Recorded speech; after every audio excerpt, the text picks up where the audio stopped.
오늘도 요나서 4장에 기록된 이 말씀을 통해서 하나님께서 주시는 은혜를 우리가 함께 나누기를 원합니다. 여러분, 이 요나서 4장 말씀에는 이 불순종하고 고집을 부리던 이 요나 선지자가 드디어 하나님의 깊은 심정을 이해하고 깨닫게 되는 장면이 기록이 되어 있습니다. 어떻게 보면 이 요나 선지자는 이 당시 이스라엘 백성들의 영적인 상태를 보여주는 선지자라고 할 수 있습니다. 그래서 우리가 이 요나서 전체를 좀 이해를 해야 됩니다. 그런 면에서 이 요나서를 좀 정리를 하면 이 요나서 1장은 불순종한 선지자, 2장은 회개하는 선지자, 이 3장은 다시 사명을 감당하는 선지자, 그리고 오늘 이 요나서 4장 말씀에는 깨달은 선지자, 이 고집을 부리던 요나 선지자가 이 하나님 마음을 깨닫게 되는 내용을 기록을 하고 있습니다. 여러분, 이 요나 선지자는 이 하나님의 일꾼이지만 자기 생각이 너무 많은 사람이었습니다. 처음 하나님께서 이 요나 선지자를 니느웨로 가라고 하실 때도 이방 사람들에게 하나님 말씀을 전하기 싫어서 다시스로 도망을 갔고, 또 물고기 뱃속에서 고통 중에 회개하고 다시 순종을 했지만 제대로 순종하지 않았습니다. 억지로 마지못해 하나님 말씀을 전한 것입니다. 그리고 이제 사명을 다했으니 돌아오려고 하는데 이 하나님께서 갑자기 이 니느웨 사람들의 회개하는 모습을 보시고 재앙을 내리지 않겠다는 겁니다. 이때 요나가 이 하나님 말씀을 듣고 화를 내기 시작합니다. 분을 참지를 못합니다. 아니, 하기 싫은 사람 억지로 불러서 40일 뒤에 심판하겠다고 말씀을 전했으면 그 말씀대로 심판을 해야지. 갑자기 용서해버리고 재앙을 내리지 않으면 그러면 나는 뭐가 되는다는 겁니다. 기껏 40일이 지나면 망한다고 이야기를 했는데 아무 일도 일어나지 않으면 이 선지자의 체면이 뭐가 됩니까? 이 요나는 자기 생각대로 되지 않는 것에 화가 난 것입니다. 여러분, 이 요나는 선지자였지만 죄인들이 돌아오기를 원하시는 이 하나님의 깊은 마음과 그 애타는 심정을 이해를 하지 못하고 있었습니다. 여러분, 우리는 이 요나서를 통해서 이런 영적인 모습을 잘 보셔야 합니다. 그래서 이때부터 이 요나는 불평을 하면서 하나님을 원망하기 시작합니다. 참 기가 막힌 일이 벌어진 것입니다. 선지자가 하나님한테 삐진 겁니다. 여러분, 이때까지 선지자들 중에서 하나님께 삐진 선지자를 보셨습니까? 하박국 같은 선지자가 있었는데요. 이 하박국은 하나님께 삐진 것이 아니라 하나님께 정당한 호소를 한 것입니다. 그러나 이 요나는 그 결이 좀 다릅니다. 자기 뜻대로 되지 않는다고 하나님께 삐진 것입니다. 그래서 여러분, 오늘 요나서 4장 말씀에는 이 요나 선지자의 불평과 원망으로 시작을 합니다. 여러분, 요나서 4장 1절 말씀에 보시면 요나가 매우 싫어하고 성이 났다라고 말씀을 합니다. 왜 요나가 싫어하고 성이 났느냐? 하기 싫다는 사람 억지로 불러서 이 하나님 말씀을 전했다는 것입니다. 40일이 지나면 이 성이 무너지게 될 것이라. 그러면 이 하나님 말씀대로 이 죄인들을 심판해야지. 왜 그들의 죄를 용서하고 재앙을 내리지 않느냐는 것입니다. 이 요나 선지자는 이방인들이 회개를 했다고 해도 그 회개를 인정하지 않는 것입니다. 하나님 말씀을 외쳤을 때 말씀대로 회개하면 말씀대로 은혜와 긍휼을 베풀어 주시는 것이 이 하나님 나라의 법입니다. 그런데 요나는 그건 이스라엘 백성들에게 해당되는 것이지 이방인들에게는 해당이 안 된다고 생각을 한 것입니다. 이 이방인들은 회개해도 이방인들이기 때문에 심판을 하든지 말씀대로 재앙을 내려야 한다는 것입니다. 이 요나 선지자는 자기 중심적인 마음을 가지고 있는 것입니다. 그리고 이 유대인들의 이 선민 사상에 젖어 있었습니다. 이스라엘 백성들만 구원이 있고 이방 사람들은 다 죄인이고 다 심판을 받아야 한다는 생각을 가지고 있었던 것입니다. 여러분, 이런 마음이 요나뿐만 아니라 당시의 모든 이스라엘 백성들의 마음이었다는 것입니다. 그런데 여러분, 자칫 잘못하면 오늘 우리도 똑같은 마음을 가질 수 있습니다. 교회 다니는 사람들끼리만 잘 지내고 우리 가족들만 잘 되면 됐지. 불신자들이야 내가 할 게 뭐야. 이게 신앙이 아닙니다. 이건 이기적인 마음입니다. 교회만 잘 되고 복 받으면 됐지. 세상 사람들은 어차피 다 심판을 받을 거야 라고 생각을 한다면 사실 우리가 요나와 똑같은 마음을 가지고 있는 것입니다. 그래서 여러분 2절 말씀에 보시면 요나는 하나님을 원망하기 시작합니다. 여호와께 기도하여 이르되 여호와여 내가 고국에 있을 때 이러하겠다고 말씀하지 아니하였나이까. 말씀으로 시비를 겁니다. 그러므로 내가 빨리 다시스로 도망하여 싸우니 주께서는 은혜로우시며 자비로우시며 노하기를 더디하시며 인애가 크시사 뜻을 돌이켜 재앙을 내리지 아니하시는 하나님이신 줄을 내가 알았음이니이다 라고 말씀을 합니다. 여러분 여기 보시면 이 요나 선지자는 하나님께 지금 비꼬아서 말을 하고 있는 것입니다. 요나는 처음부터 이 이방인들이 구원받는 것을 원하지 않았던 것입니다. 내가 그럴 줄 알았습니다. 하나님께서는 얼마나 은혜로우시고 자비로우시고 노하기를 더디하시고 인애가 많은지 진작부터 알고 있었다는 것입니다.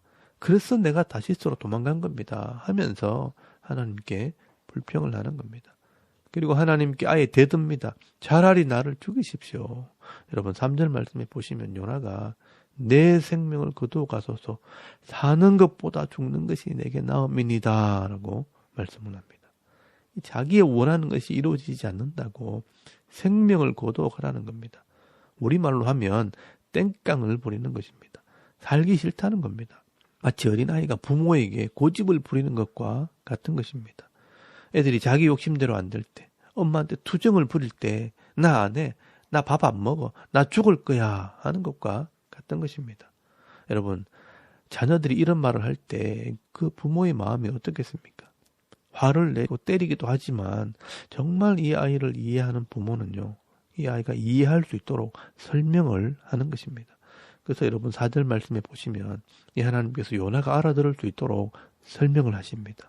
여호와께서 이르시되 네가 썩내는 것이 옳으냐 하시니라. 왜 화를 내느냐? 네가 썩내는 것이 옳다고 생각하느냐라고 말씀을 하십니다. 아니 내가 죄인들을 법대로 용서하는데 그런데 네가 왜 화를 내느냐? 그게 화를 낼 일이냐라고 말씀을 하는 것입니다. 그런데 요나는 그래도 자기가 옳다는 것입니다. 그래서 자기가 옳다는 것을 보여주기 위해 언덕에 올라가 초막을 짓고요. 40일 동안 기다리겠다는 것입니다. 여러분 하나님께서 분명히 40일이 지나면 이 성이 망한다고 말씀하셨으니까 내가 망하는 것을 보리라 하면서 이 초막을 지어놓고 지켜보겠다는 것입니다. 하나님의 말씀이니까 말씀대로 심판하라는 겁니다.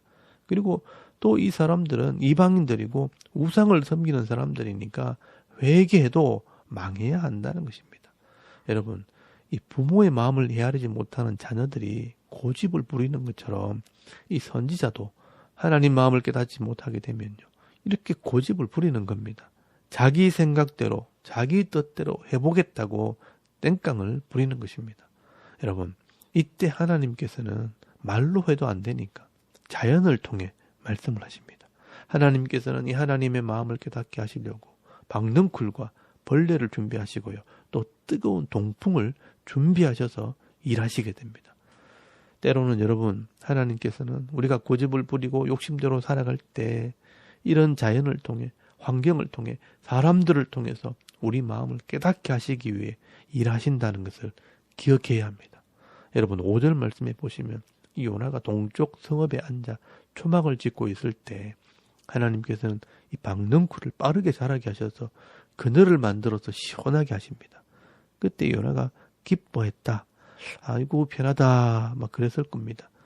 여러분 실제로 이 중동 지방에 가보면요, 햇빛이 굉장히 뜨겁습니다.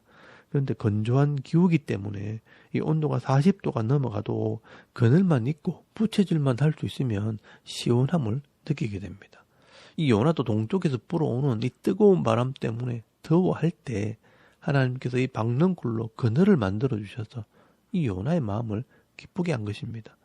그런데 그 다음 날에는요, 하나님께서 벌레를 또 준비하셔서 이 박넝쿨을 싹 갉아먹게 만들어 버렸습니다.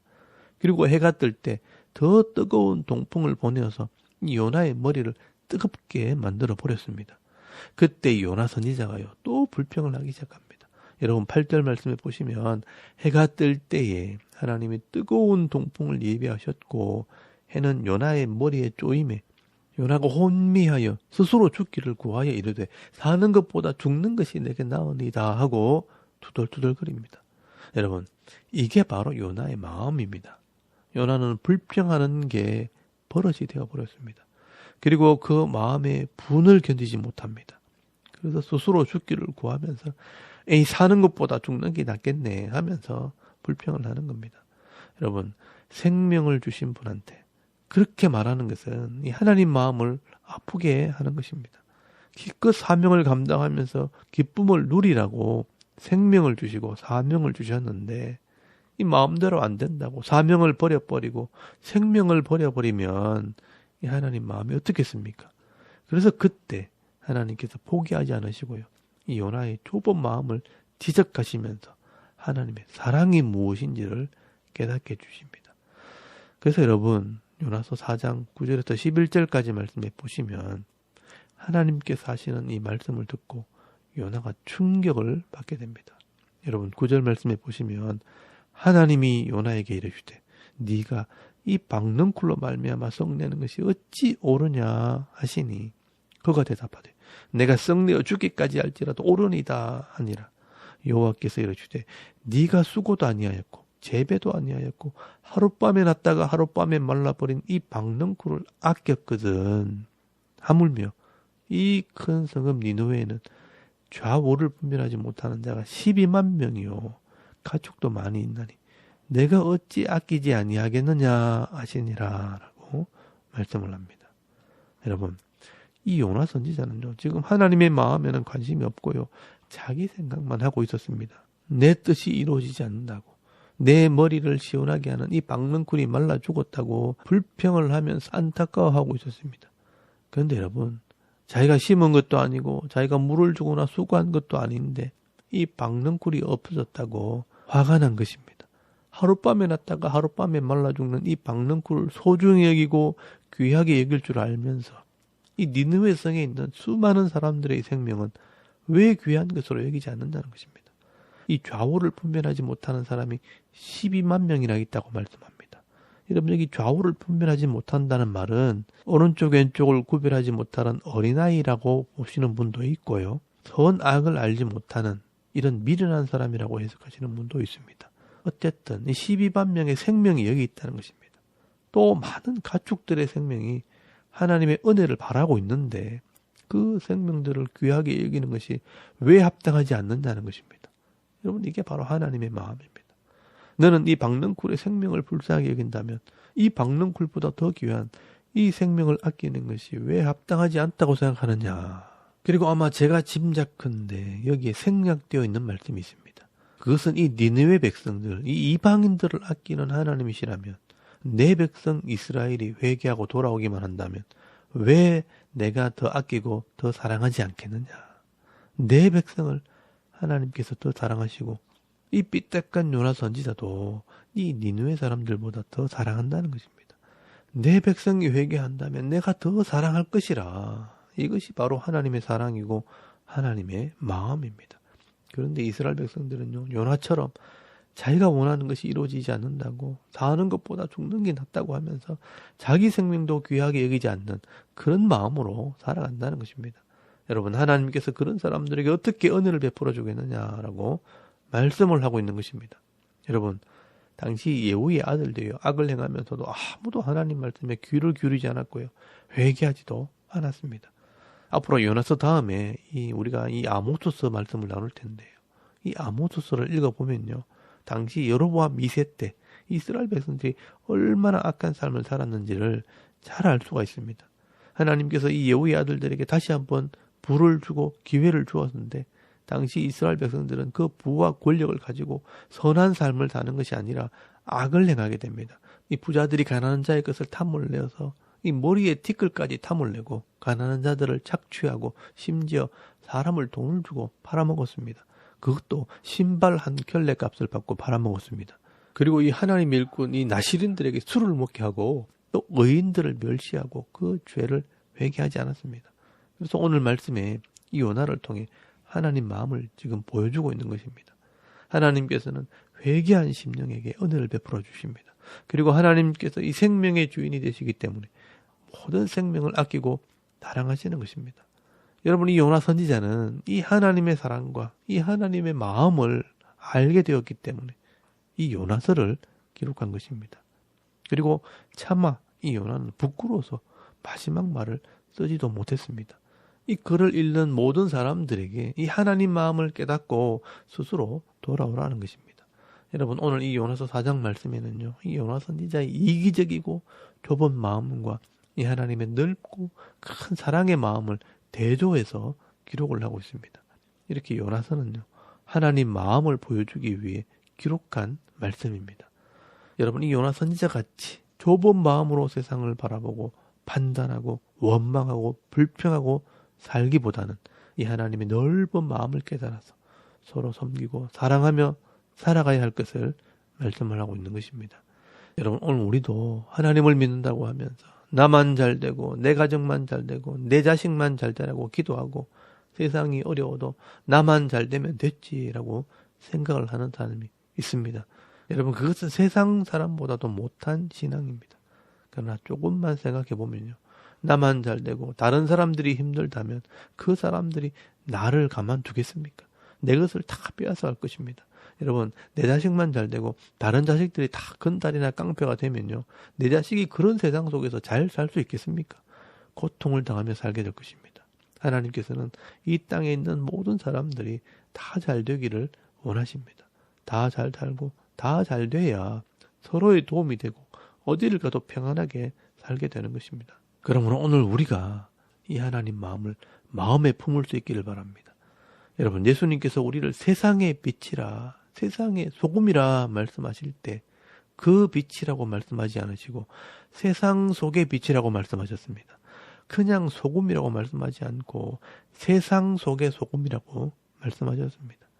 세상 사람들에게 빛을 비추고 세상이 같이 살아갈 수 있도록 소금 같은 역할을 하라고 말씀을 하신 것입니다. 여러분, 오늘도 내가 만나는 사람들 속에서 이기적이고 좁은 마음으로 사람들을 대하는 것이 아니라 넓은 마음을 가지고 모든 사람들을 아끼고 사랑하며 살아갈 뿐 아니라 나도 살고 다른 사람들을 살리고 빛과 같이 소금같이 쓰임받는 삶을 살아가는 저와 여러분의 이런 영적인 삶의 모습이 되실 수 있기를 주의 이름으로 축원합니다. 아멘. 우리 잠깐 기도드리겠습니다. 오늘도 이 세상 속에서 사랑하고 섬기는 삶을 살게 하옵소서. 또 나라와 민족과 섬기는 교회와 가정을 위해 우리 중보기도 하시고요. 또 개인의 기도 제목을 따라 기도하고 오늘 하루 삶을 또 시작할 수 있기를 바랍니다. 다 같이 우리 하나님께 한번 기도드리겠습니다. 살아계신 하나님, 은혜를 감사합니다. 오늘도 이 아침에 하나님을 먼저 예배하게 하시고